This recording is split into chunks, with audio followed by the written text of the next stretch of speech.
Hello students, let me welcome you all to this chapter of inorganic chemistry, that is P block elements. Students, अगर आपने class 11th में chemical classification of element, हालांकि अब आप लोगों को idea हो गया है, राइट, बट स्टिल अगर आप केमिकल क्लासिफिकेशन ऑफ एलिमेंट्स और पीरियोडिक टेबल में प्रॉब्लम रखते हैं तो प्लीज चैप्टर 3 और चैप्टर 9 जो रेडॉक्स रिएक्शन करके क्लास 11th में था, इन दोनों को रिवाइज करके आइए, उसके बाद ये चैप्टर क्लास लीजिए।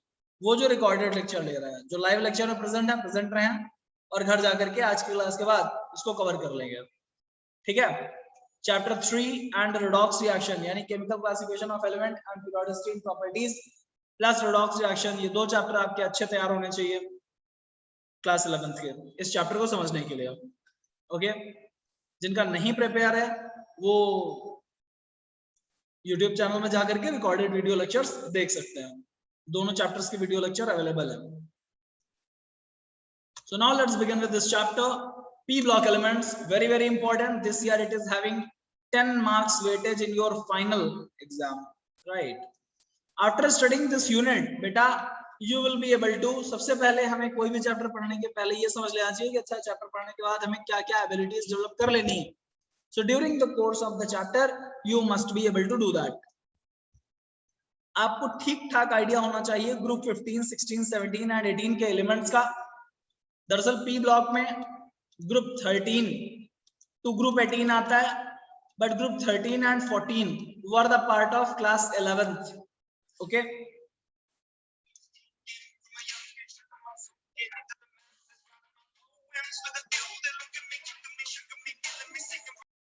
yes, so at the end of this chapter we will be able to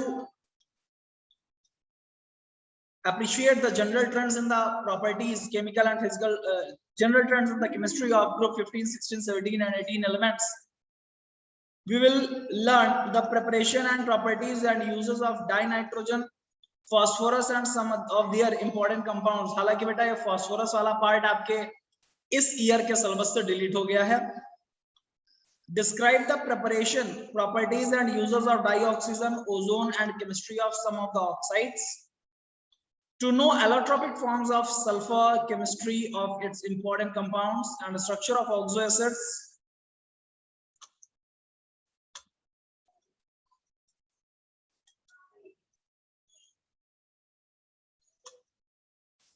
And describe the preparation, properties and uses of dioxygen and ozone and chemistry of some simple oxides. ठीक है? Know allotropic forms of sulfur, chemistry of its important compounds and the structures of its oxoacids. Describe the preparation and properties and uses of chlorine and hypochloric acid.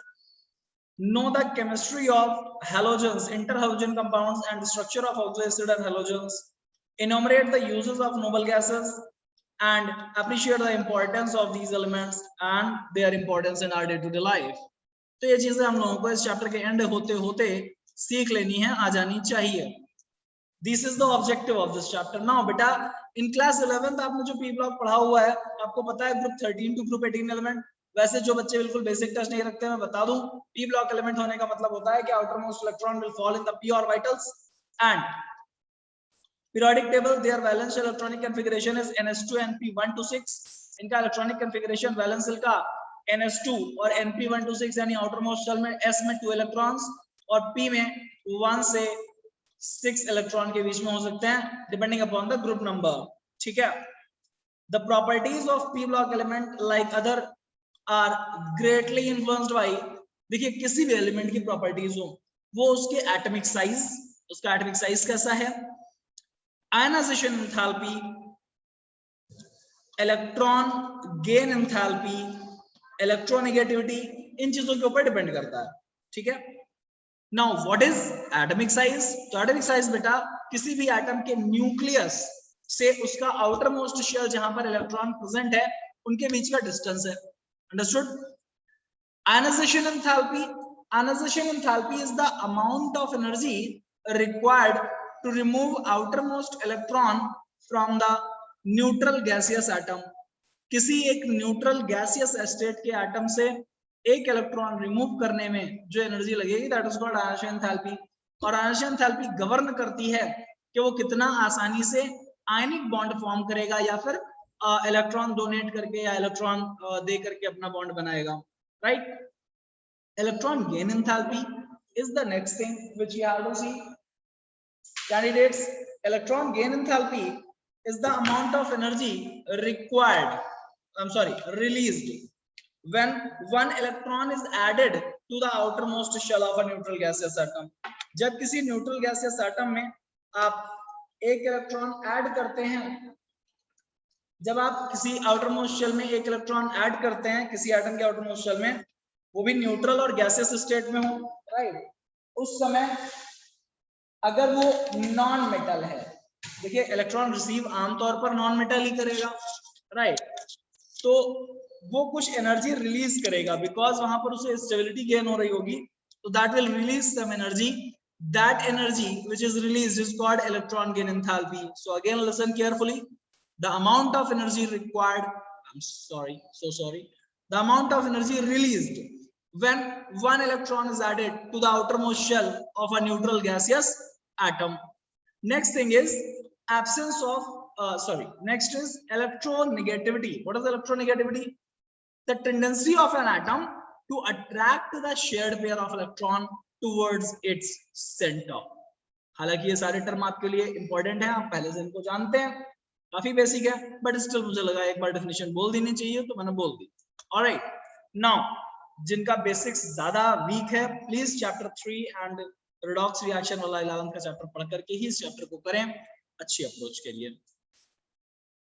The properties of p block elements like that of others are greatly influenced by atomic sizes, energy enthalpy, electron gain enthalpy, electronegativity, etc.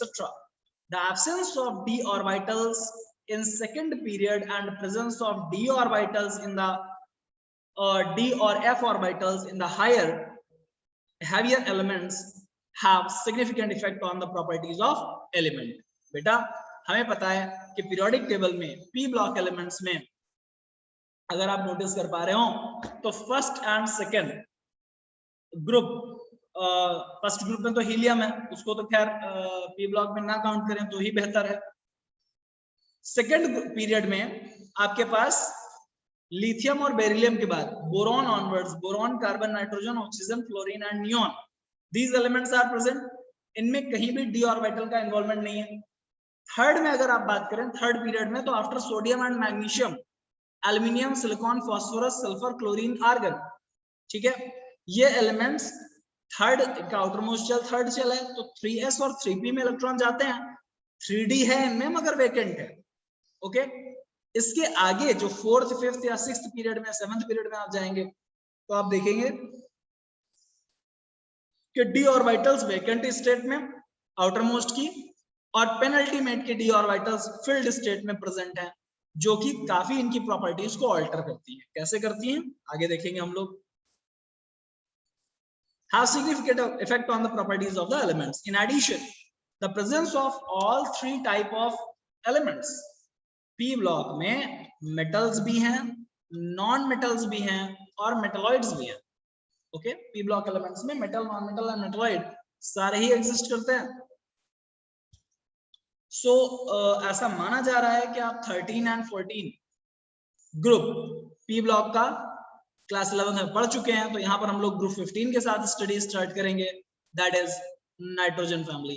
मैं फिर कह रहा हूँ, अगर आपने group 13 and 14 नहीं पढ़ा है तो दैट इज एक्सेप्टेबल, बट अगर आपने chapter 3 chemical classification of element of class 11, हालांकि सबने पढ़ाई होगा अगर आप 12th में है तो, एक जेन्युइन स्टूडेंट, और रिडॉक्स रिएक्शन, ये दो चैप्टर अगर आपने नहीं पढ़े हैं तो दोबारा ये चैप्टर्स करिए, फिर ही आगे बढ़िए. Now group 15 elements. बेटा ग्रुप 15 में हमारे पास नाइट्रोजन फैमिली है. Nitrogen family, it consist of nitrogen, phosphorus and arsenic, antimony, bismuth and unpentium.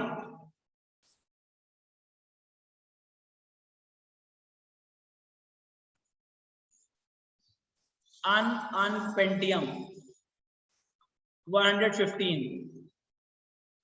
Nitrogen and phosphorus, these two are non-metals.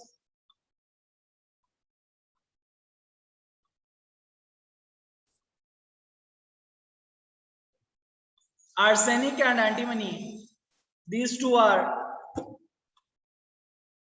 metalloids.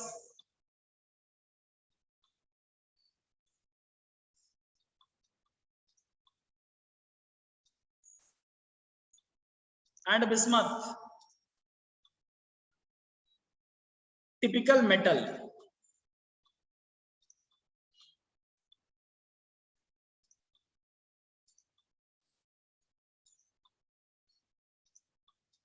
Okay और ये जो अनपेंटियम मैंने एटॉमिक नंबर 115 बनाया था, ये रेडियो एक्टिव एलिमेंट है, इसका हाफ लाइफ बहुत छोटा है, इस वजह से इसकी केमिस्ट्री एस्टैब्लिश्ड नहीं है, वेरी स्मॉल हाफ लाइफ।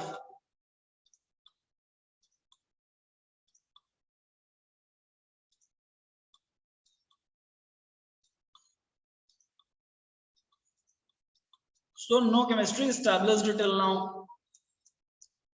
हम बात करें group 15 elements, nitrogen, phosphorus, arsenic, antimony, bismuth. जैसे आप जैसे आप ऊपर से नीचे जाओगे तो मेटालिक कैरेक्टर इंक्रीज करता है ना, क्यों? क्योंकि साइज इंक्रीज कर रहा है। नाइट्रोजन, फास्फोरस, आर्सेनिक, एंटीमनी, जब साइज बड़ा हो जाता है तो आयनाइजेशन एंथैल्पी की वैल्यू डिक्रीज करती है। ओके, यानी आयनाइजेशन एंथैल्पी इसका सबसे हाई है, फिर उससे कम और सबसे कम, तो यहाँ पर इलेक्ट्रॉन बड़ा आसानी से लूज हो जाएगा। That's why they show metallic behaviour. Bismuth वगैरह में मेटालिक बिहेवियर आ जाता है बिल्कुल। Nitrogen and phosphorus are non metals, arsenic and antimony metalloid and bismuth is a good metal. Occurrence, तो मॉलिक्यूलर नाइट्रोजन तो आपका 78% बाय वॉल्यूम ऑफ एटमॉस्फेयर में अवेलेबल है। अर्थ की क्रस्ट में ये नाइट्रेट के फॉर्म में या नाइट्राइट के फॉर्म में, mainly in the form of nitrates like sodium nitrate, जिसको चाइल्ड सॉल्ट बीटर भी बोलते हैं, potassium nitrate, Indian salt beater.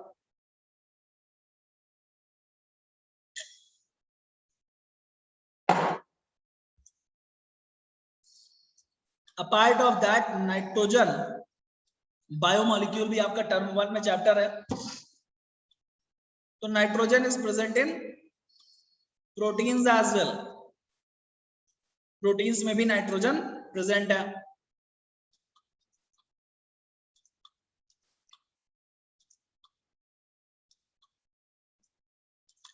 Understood? Protein में, because proteins are amino acids का sequence, these are build of amino acids.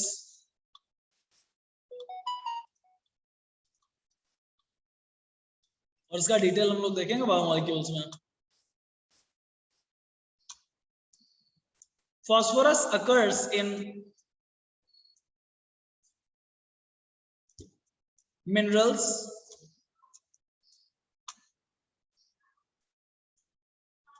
of apatite family. Apatite family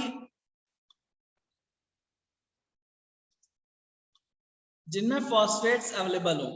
calcium phosphate dot CaX2, जहां पर X में fluorine, chlorine या OH हो सकता है। अगर फ्लोरीन है तो हम कहेंगे फ्लोर एपेटाइट, ओके, क्लोरीन है तो हम कहेंगे क्लोर एपेटाइट, ऐसे करके। तो ये एपेटाइट फैमिली के मिनरल्स हैं जिनमें फॉस्फोरस पाया जाता है। इसकी नेचुरल अकरेंस एपेटाइट फैमिली के मिनरल्स में है। कुछ दूसरी फॉस्फेट रॉक्स में phosphorus is essential constituent of animal and plant matter.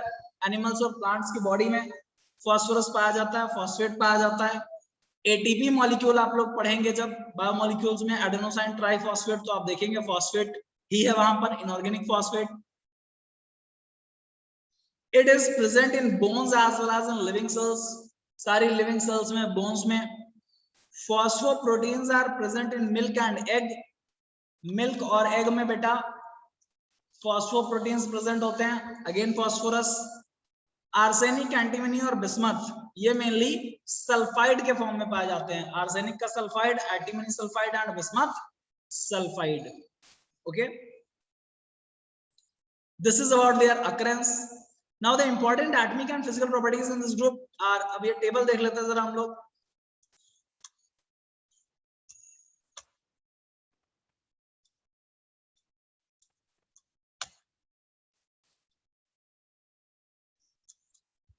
Nitrogen, phosphorus, arsenic, antimony and bismuth. Atomic number की बात करते हैं तो इनका 7 है, 15, 33, 51 एंड 83। एटॉमिक मास की बात करें तो इनका 14 है, इनका 30, इनका 74, 121, 122 कर लीजिएगा राउंड ऑफ करके और उसको 75 कर दीजिएगा। And this is 208.98, that is 209।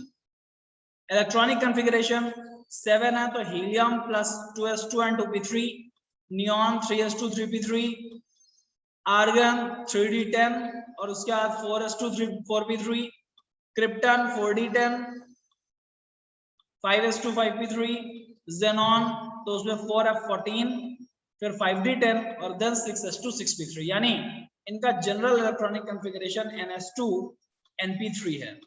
इसका नाइट्रोजन परिवार का, नाइट्रोजन फैमिली के एलिमेंट्स का general electronic configuration is ns2 np3।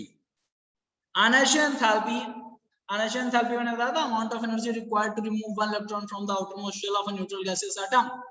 Okay, तो आयनाइजेशन एंथैल्पी सक्सेसिव भी हो सकते हैं। पहला इलेक्ट्रॉन निकाला, फर्स्ट आयनाइजेशन एंथैल्पी, अब वो मोनोकैटायन बन चुका है, उससे दूसरा इलेक्ट्रॉन निकाला, सेकंड आयनाइजेशन एंथैल्पी, तीसरा इलेक्ट्रॉन निकाला, third ionisation enthalpy, so on and so forth। ठीक है,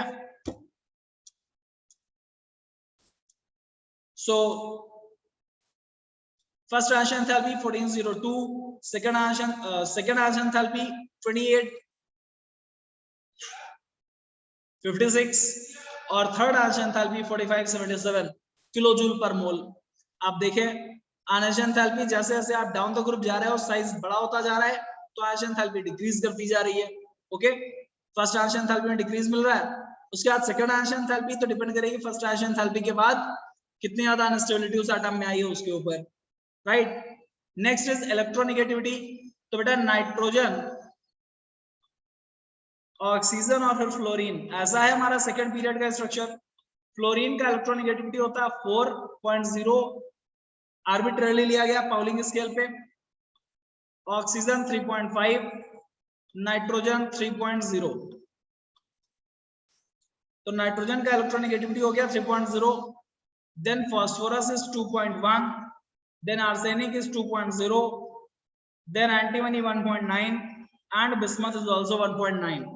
एंटीमनी और बिस्मथ में कोई चेंज ना आने के पीछे ये 4f ऑर्बिटल में इलेक्ट्रॉन जाना है। आप समझिए 4f में लैंथेनॉइड है और लैंथेनॉइड में इलेक्ट्रॉन जब जाते हैं बेटा, 4f में जब इलेक्ट्रॉन जाते हैं तो साइज बड़ा डिक्रीज करवाते हैं। अभी आप देखोगे कि दोनों का साइज भी काफी मिलता जुलता हो जाता है। आप देखिए फर्स्ट ये सेकेंड पीरियड से थर्ड पीरियड में गए तो 70 से 110 हो गया, मगर यहाँ पर इलेक्ट्रॉन डी में भी गए।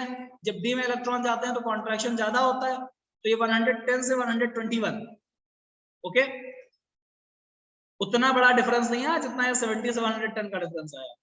और फिर 121 से 141 अगेन, क्योंकि इस बार 4d में इलेक्ट्रॉन गए हुए तो बहुत बड़ा चेंज नहीं आया।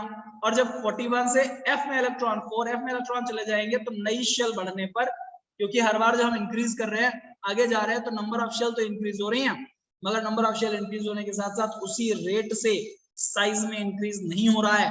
This is because of the involvement of D and F electrons, क्योंकि डी और एफ इलेक्ट्रॉन का शील्डिंग इफेक्ट कम होता है।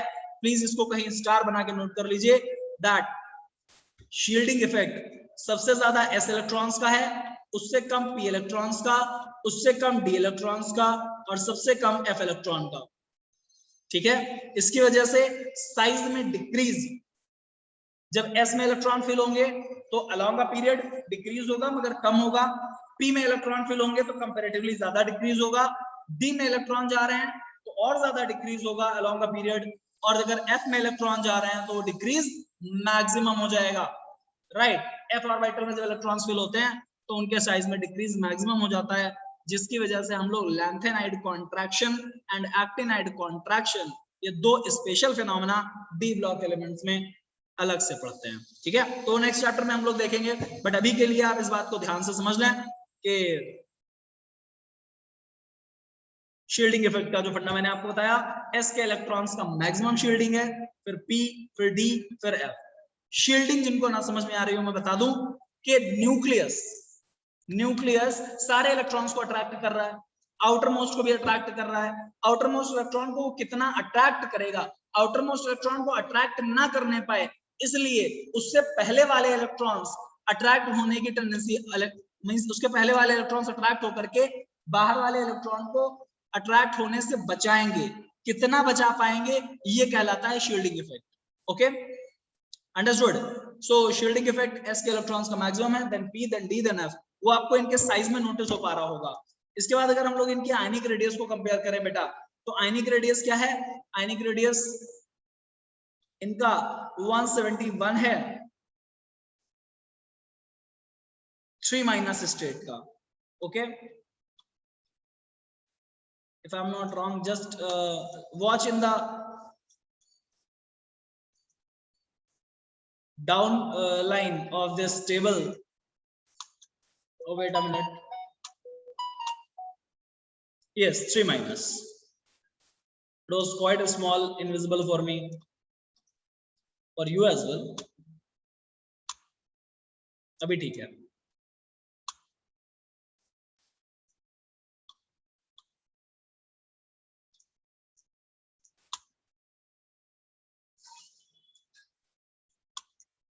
Yes. So B means हम 3- की बात कर रहे हैं, 3- फॉर्म की बात कर रहे हैं। ओके, तो ये सभी अपनी 3- स्टेट में है। उस समय सभी नहीं, आर्सेनिक तक 212 और 222। बेटा ये 70 से 171 हो गया, वाई? क्योंकि जब एनायन आता है तो साइज में इंक्रीज होता है, you know very well, right. 76, अच्छा इसमें तो बड़ा कम है, मगर आप सी देखिए, सी का मतलब है 3+, एंटीमनी, ऑलमोस्ट मेटालिक बिहेवियर आने लगा, तो ये 3- की जगह 3+ है। आयनिक रेडियस का मतलब कैटायन और एनायन दोनों हो सकते हैं ना, तो पहले 3 की एनायनिक रेडियस दी हुई है, उसके बाद इन दोनों की कैटायनिक रेडियस दी हुई है। ठीक है, और कैटायन बनेगा तो इलेक्ट्रॉन रिलीज करेगा, जब इलेक्ट्रॉन रिलीज करेगा तो साइज में डिक्रीज होगा। ओके, मेल्टिंग पॉइंट की अगर बात करें तो इनका 63 है, और ये स्टार बना हुआ है, ये स्टार डिनोट कर रहा है कि ये मॉलिक्यूलर फॉर्म में है, मॉलिक्यूलर N2 के लिए बात की जा रही है। ठीक है, 63 है melting point.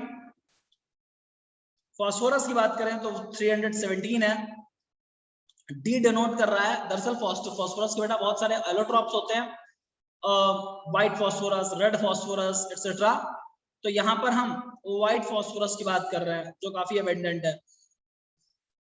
317 is melting point. 1089 for arsenic, और ये ई डिनोट कर रहा है, आर्सेनिक के बहुत सारे एलोट्रॉप्स हैं, और ये ई डिनोट कर रहा है कि ये ग्रे अल्फा फॉर्म की बात की जा रही है eight 38.6 ATM।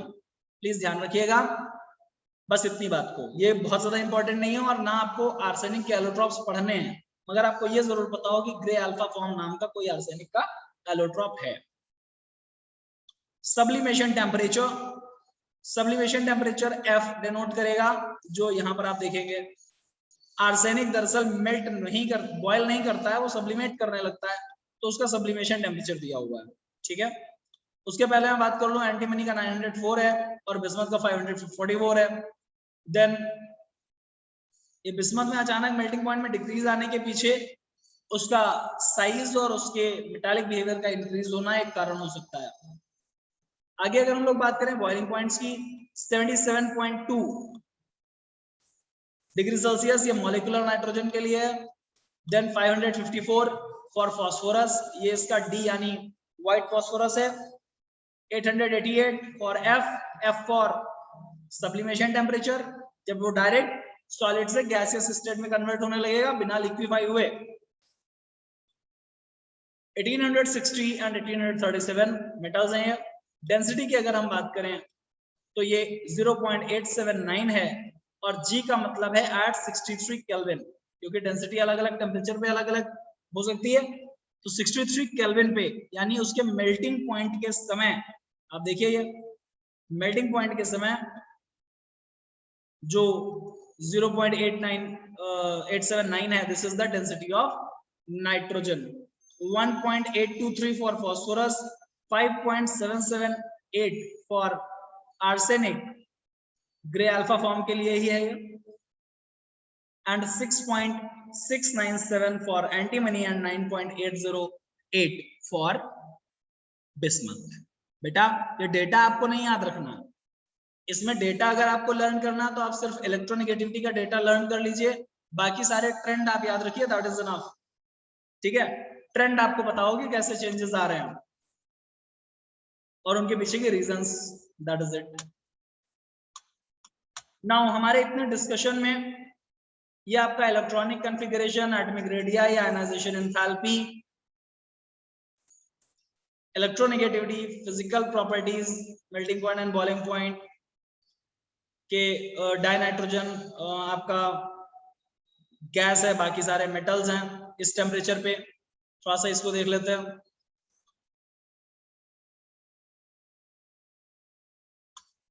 Metallic character increases down the group, मैं पहले बता चुका हूं इसको। Nitrogen and phosphorus are non metals, arsenic mercury metalloid, bismuth है metal. Due to decrease in ion enthalpy and increase in atomic size, the boiling point in general increase from top to bottom in the group, but melting point increases up to arsenic और फिर अचानक bismuth के लिए decrease करता है, ये बात ध्यान रखेंगे आप। और एलिमेंट अकेला ऐसा है नाइट्रोजन इस ग्रुप में जो एलोट्रॉपी नहीं शो करता है, अपने दूसरे फॉर्म्स नहीं दिखाता है, बाकी सारे अपने दूसरे फॉर्म्स में भी प्रेजेंट होते हैं। ठीक है, now we will discuss the chemical properties. Chemical properties की अगर हम लोग बात करें तो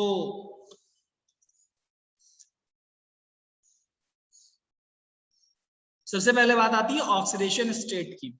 oxidation state is the total positive और negative charge present with the atom, जब आप उसमें बाकी सारे एलिमेंट्स को हटा दें और हटाएं कुछ इस तरह से कि अगर ज्यादा इलेक्ट्रोनेगेटिव एलिमेंट है तो अपने साथ इलेक्ट्रॉन लेकर के जाएगा। ये तरीका होता है ऑक्सीडेशन स्टेट निकालने का। The common oxidation state of these elements या तो -3 होगी या फिर +3 होगी या फिर कभी-कभी +5 हो सकती है। The tendency to exhibit -3 oxidation state decreases down the group. -3 oxidation state रखने की टेंडेंसी जैसे जैसे आप ऊपर से नीचे जाते हैं डिक्रीज करती है। काफी इंपॉर्टेंट बात हो जाती है ये, और ये आपको पता भी होनी चाहिए। Please highlight it. The tendency to exhibit -3 oxidation state decreases down the group. In fact, the last member of the group, bismuth, hardly forms any compound in -3 oxidation state. The stability of -5 oxidation state decreases down the group. The only well characterized bismuth 5, अकेला bismuth 5 है जो +5 में पाया जाता है। The stability of +5 oxidation state decreases and that of +3 state increases due to inert pair effect down the group. आपका homework है आज कि आपको इनर्ट पेयर इफेक्ट पढ़ के आना है। ठीक है, nitrogen exhibits +1, +2 and +4 oxidation states, और फॉस्फोरस भी +1 एंड +4 ऑक्सीडेशन स्टेट रखता है इन सम ऑक्सो एसिड्स।